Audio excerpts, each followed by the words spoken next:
And the friend was explaining to him that, there are two seasons that the trees have. He said there's the growth season and then there is the fruit bearing season. He said, and what causes a tree to move from, because it's going through its growth phase, what causes a tree to move from its growth phase into the fruit bearing stage is normally some kind of stress that the tree would encounter. So it might be that there's a storm, it might be insect, what they call it, insect pests and stuff attacking the tree, something, some kind of stress pushes the tree into fruit bearing so that it moves out of that growth stage and gets into the fruit bearing stage because of the stress that it faces. So he said, what we do, and he said, when it gets into the fruit bearing stage, it just doesn't stop.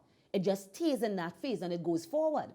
So he said, what we do is we force the tree to go into fruit bearing, so that he said we either beat the bark, or break off a branch, break off branches. We do something. And does that sound like the pruning process that God talks about? You force it into, when God talks about, cutting it so that it could bear more fruit, right? He said we'll cut off a branch, we'll break off a branch or something. So it puts the tree into a bit of distress. And once it gets into that distress, it forces it to start to bear fruit, to become more fruitful.